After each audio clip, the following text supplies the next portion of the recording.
ئەشرەفیە و شێخ مەقسوود لە بەردەم شێوینیزمێکی ئاشکرادا. با قەڵەمی عەلی مەولود.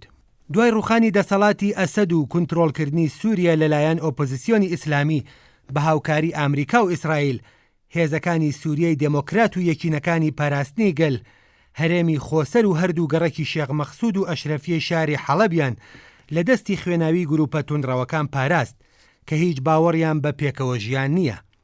ئێستا ئەم دوو گەڕەکە و ئاوارەکانی ئەفرین لە کەمپەکانی بەرخۆدان لە ناوچەی شەهبا بەهۆی شەڕفرۆشی هێزە چەکدارەکانی سەربەدەسەڵاتی کاتی سووریا کەوتونەتە دۆخێکی پڕ مەترسی و شەیپوری ئاشوبێکی نوێ دەبیسترێ.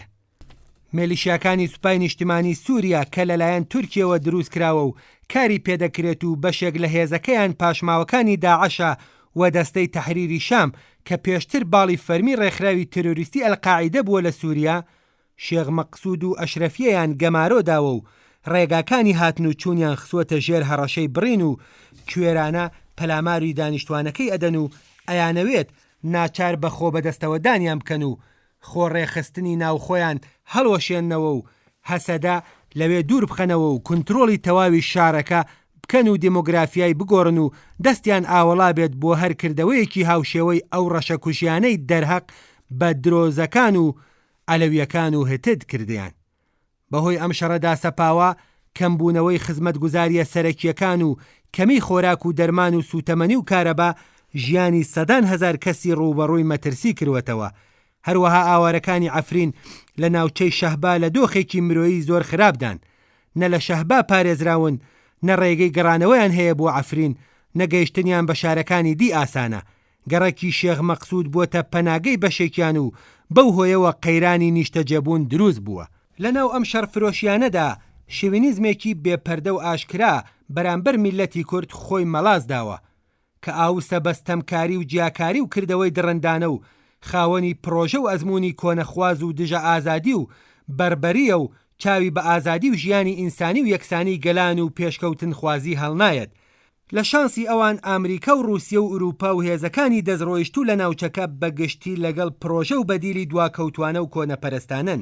دۆخی وڵاتەکان و قەیرانەکانیان بە جۆرێک ئیدارە دەدەن کە خەڵک ماندوو بێت و لە ناچاریدا مل بدات بەو بەدیلانەی خۆیان بە گونجاویەزانن. عێراق و ئەفغانستان و سووریا نمونەی زیندون و هەوڵەدەن ئێرانیش بەو ئەقارەدا ببن.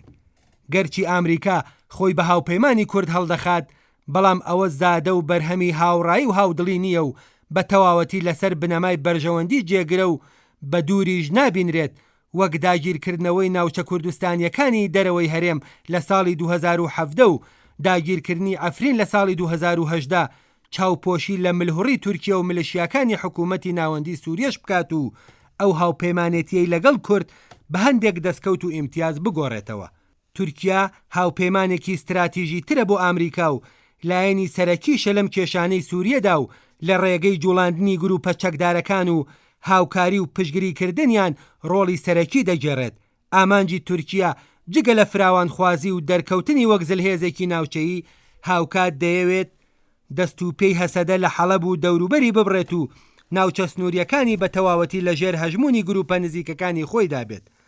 ڕێکەوتنی دەی ئاداری ساڵی ڕابردووی نێوان ڕۆژاوە و دەمشق پەک بخات و مەرجەکانی خۆی بخاتە ناو ئەو ڕێکەوتنە و هەسەدا بەلاوازی بچێتە ناو ڕێکەوتنەوە. لە ڕێگای کنترۆلکردنی گەڕەکە کوردیەکانی حەڵەبەوە کە هەستیاری کۆمەلگەی نێودەوڵەتی بەرامبەری کەمترە و بە نێچیرێکی ئاسانتر دەبیندرێت لە هەیبەت و ئیرادە و شکۆی کوردەکانی سووریە و هەسەدە و یەپەگە و یەپەژە بدات و وەک تێست و پەراوە بۆ لێدان و شکاندنی ئەزمموی ڕۆژاوە سوودی لێوەربگرێت. پاشەکشە بە پرسی کورد بکات کە ڕەهەندی ناوچەی و نێودەوڵەتی وەرگرتووە. ئەوەی ئەم کارەی بۆ تورکیا ئاسان کردووە شێوینیزمێکی باڵایە کە لە ناو خوێنی ئیسلامی سیاسی و ئیخوانی داهاتوو چوو دەکات و لەگەڵ شێوینیزمی تورکی بە ئاسانی یەک دەگرنەوە و لە هەر کات و ساتێکدا ئامادەیە بۆ سەرکوتوستەمکاری و خوڵقاندنی مەرگەسات. و ئەوەی ئەم هاوکێشەیە هەڵدەگێڕێتەوە بەرگری و بەرەنگاری و تێکۆشانی یەکگرتوانەیە و لەم بارەیەوە هێزەکانی سووریای دموکراتیک و دانیشتوانی هەردوو گەڕەکی ئەشرەفیە و شێخ مەقسوود و کوردەکانی ڕۆژاوا بەرگری و بەرەنگاریەکی دلێرانە و بەرپرسیارانە دەکەن.